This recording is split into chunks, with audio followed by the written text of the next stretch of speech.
Hello, back again. It's another cold day. I think it's about 7 degrees outside, so it's perfect sort of weather to get in the greenhouse. It's a little bit warmer in here. It's about 15 actually in here today, so it's quite nice. Sun is in and out, so it's perfect. I figure it's time to get on a bit with my seeds. Time is rushing on and I'm a bit behind. I'm going to get some of my seeds from my little mini greenhouse out. They don't need quite so much protection anymore. And I'm going to transfer them onto my bench here. And then when I've got a bit more space in there, then I'm going to put some more seeds in my little pots. I'm going to show you my little plan. So I've got several plans actually. The first plan I have is my little map of my garden with vague ideas where I'm going to put everything. And I'm very sad and draw this first. It's a freehand every year. I know I'm sad.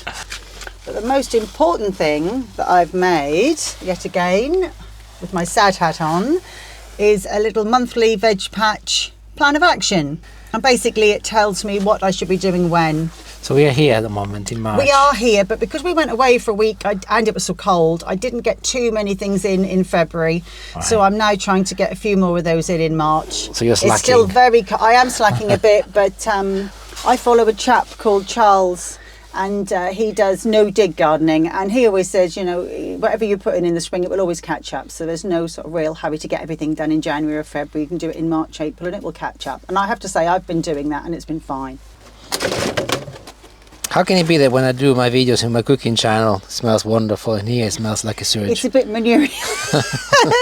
So I've been transferring some of my seeds out onto the top here. I only actually put these in on the 10th of March, and we're now on the 17th. So look, you can see a lot of radishes are coming up there.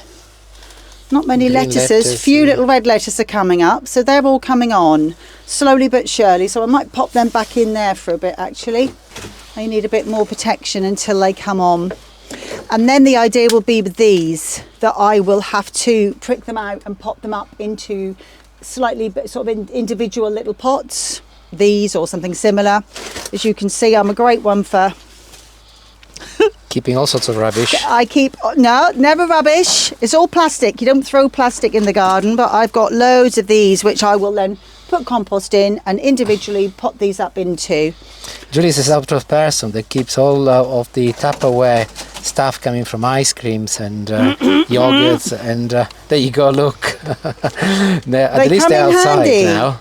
They do come in handy. Sometimes I just, this initial boost, you kind of get loads of seeds in and you get going. And then as you go along, you think, oh, I need a few more of these. And then I'll just do them in little individual ones rather than a great big tray full. And I find it works well, and I like to use them. They kind of make, if you look at them, you get two the same size. For example, raspberries maybe. And then obviously you make your own little greenhouse.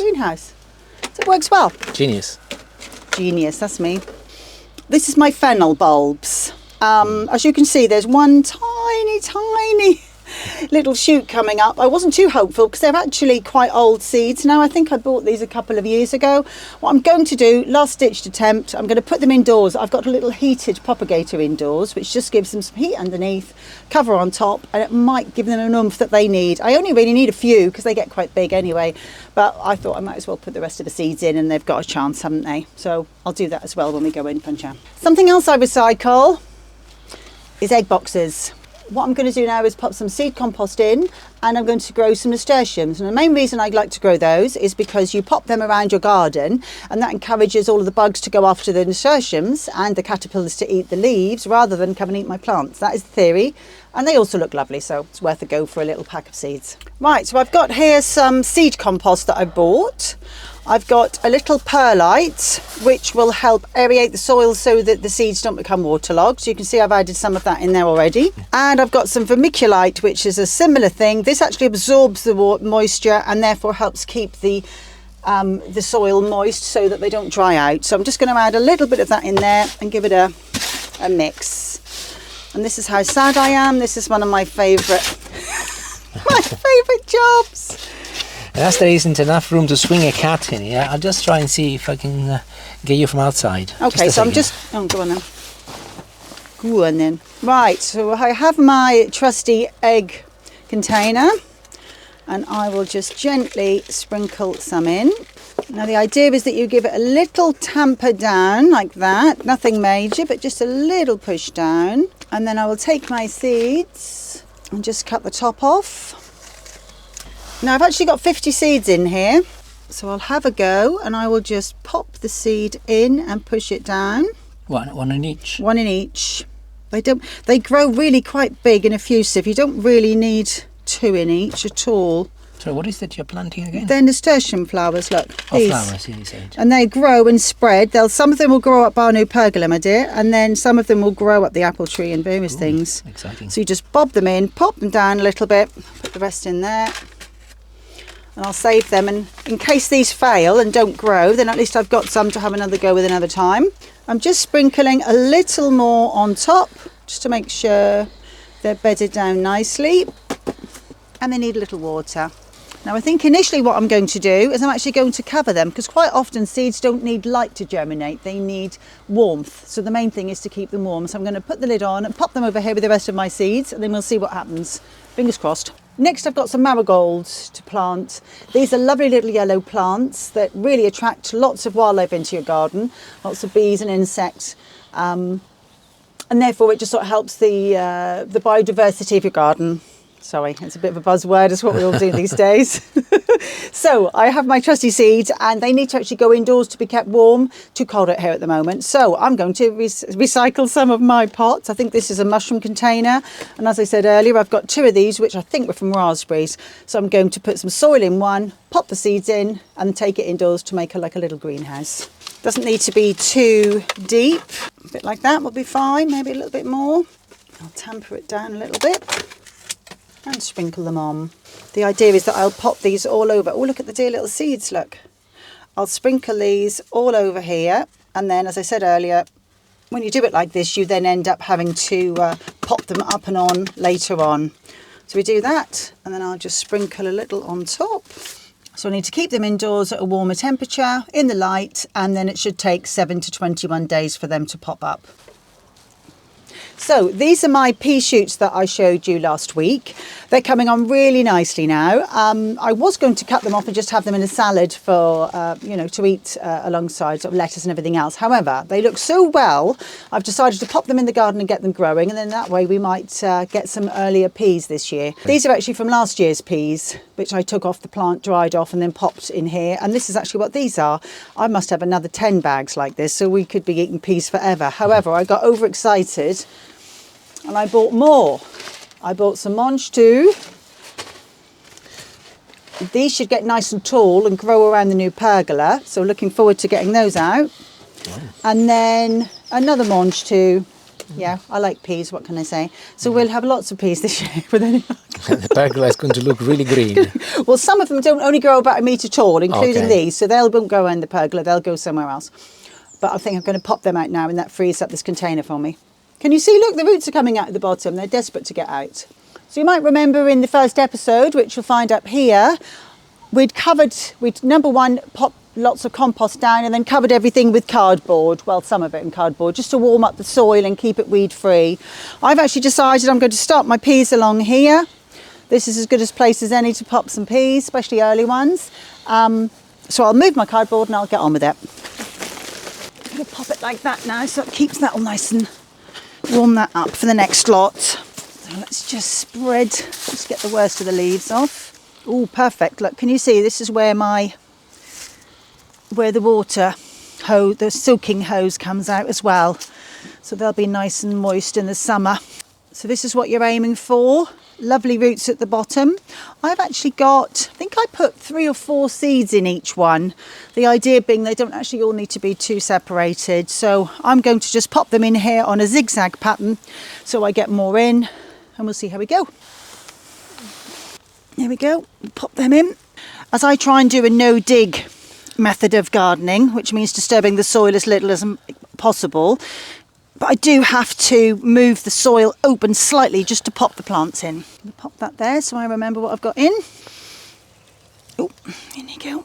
And yes, I haven't got any gloves on because they're at the house and I'm here, but I'll give my hands a good wash later, don't panic everyone. And I keep my tetanus up to date. Oh, blimey. Well, you have to when you're a gardener, my love. Oh. And you can obviously put your peas straight in the garden, and I will probably do that a bit later on.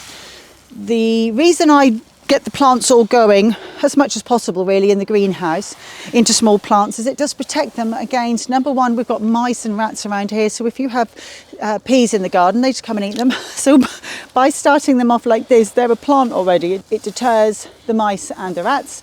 And also when you've got a lot of slugs, yet again another big problem here in the UK, if you've got a slightly stronger plant, it means that, you know, even if the slugs have a little nibble, they'll still survive 9 times out of 10. So here's my rather horrible looking piece of never mind, it will give them a little bit of protection. As you can see, water and air can still get in and that will protect them. Here are my bricks. I'll pop one at each end just to hold it in position. Okay, so they're in, they're ready to go. I'll keep an eye on them, but fingers crossed they'll do well and we'll have some peas in June. Okay, so I'm now going to pot up some more of my little seeds, my peas from last year. Summer 24. Wow. Here they are. Ta-da! Here we go. Peas for shoots, peas for pods, 2 or 3. Right. Okay, so I'm going to pop 3 in each, and then I will put these in when they've got nice big shoots on like the last lot did, and I will move along that row until we've got a nice full row or 2 or 3 even of peas, because God knows last year I ate tons. Every time I came outside I was eating my peas and they were lovely. Just pop them down into the soil like so, and then we'll sprinkle a little bit on top.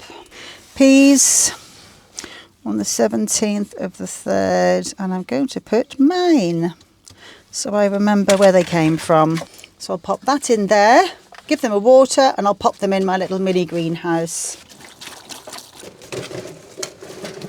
As I'm running a bit low of my purely seed compost, I'm going to mix it half and half with some multi-purpose. You've also got little stones in there, the perlite, etc. from earlier, but that will just make it go a little bit further. This is for all of the peas that I've bought, the seeds that I've bought. I've got 3 trays with space for 12 pods. That's 3 trays ready to go. So let's have a look. Look at these. Purple mange too, they look delicious, don't they? Mildew resistant, always good. Not that we had any problems with mildew last year, but here we go. How many have I got? 100 seeds it says. Gosh. Let's start from the left. Yet again, I'm going to put 3 per pot. Pop them down, just push them in a little bit. We do also have a problem in the greenhouse, it must be said, with mice. So I have to keep everything well covered up until they've germinated. Once they start growing, they somehow lose interest, thank the Lord. But 1, 2, and there's one there. And the idea with these is you then try and get them in sort of 2-week intervals. So you have a bit of a succession over the summer. They don't all come on at the same time, otherwise you know what's going to happen. We're going to be inundated with peas and not know what to do with them. So I'll do these today, and then I'll do some more in another couple of weeks' time.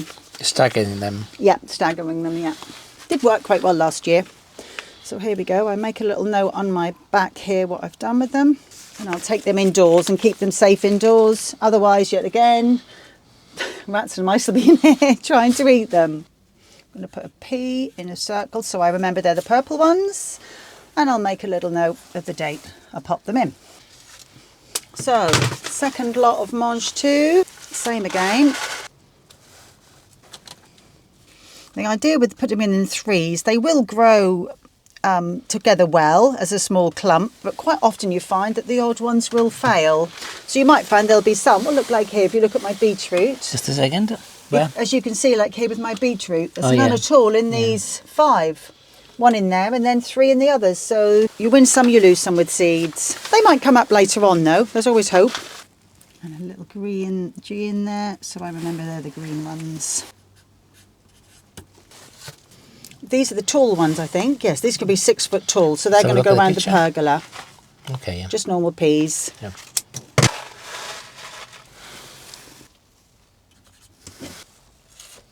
How much soil do you put on? Just a sprinkle? Yeah, I don't generally need too much. I did see a chap the other day who said you should have it up to the top, because if you have them too low, trying to save compost often, then there's a shadow and a shade that prohibits them from germinating. I thought there was some logic in that. A little water.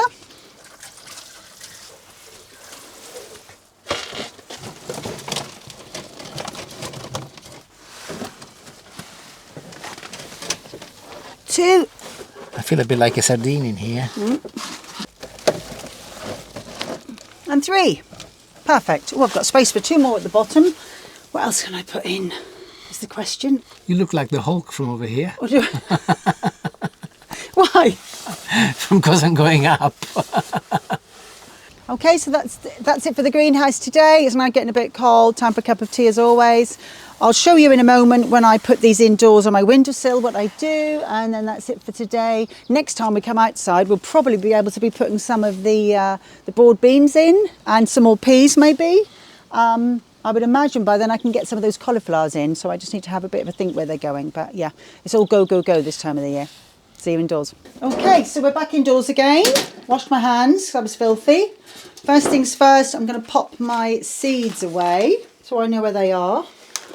I'll pop them in here under April because it will be April before I need them again. Så show me, you got months there, May, June. Yeah. Oh, all organised, look, yeah. Next port of call will be I need to get some chilli peppers on the go. Right, sorry, I had a little treat and bought that for myself. Oh, I think it was actually vaguely Valentine's gift from my husband. I told him, by the way, Dave, you brought me a seed box. Right, she says so. Now look, you wondered why I bring these back from Sicily all the time. It's because... Explain what they are though. Come so handy. These come with a lovely ice cream cake on. Sort of a slight layer of sponge, some liqueur, lots of ice cream, and then I always nab the trays. And he moans that I bring them back every time, but they do come in handy, look. Yes. So I'm going to pop that on the windowsill. I've actually got in here, this is my little heated propagator. And as you can see, there's a little bit of warmth at the bottom. A little warmth pad. Is it plugged into the mains? Yes, yeah, it is. And it's plugged in. It's quite a low temperature. It just gives them a little warmth. I've actually got some onions in here. It's a bit half and half really. I've got quite a lot haven't come up, but just to give them an oomph, I've decided to put them in here for a bit. I might give them another few days in here to see how we go. This little one has popped up since they've been in there, so I think it is working. But as and when I move those out, they'll go in the greenhouse and I'll pop those in, and that might encourage the fennel to come up. So they're doing well. And then this was my little homemade greenhouse. Oh, I forgot what I put in there. I haven't put a label in. What did I put in there, dear? That's the first thing you did. It was the marigolds, wasn't it? Don't panic, I've remembered. This happens all the time. It was the marigolds, the little yellow flowers. This is what I've got to live with. I don't put a label in it, it could be anything. But I do remember, and I will write on there with my pen in a moment. And I'll pop them on the windowsill and they will hopefully keep warm. So that's that for today. I think I'll see you next time. When I said we'll hopefully be down the greenhouse putting some more bits and bobs in the garden.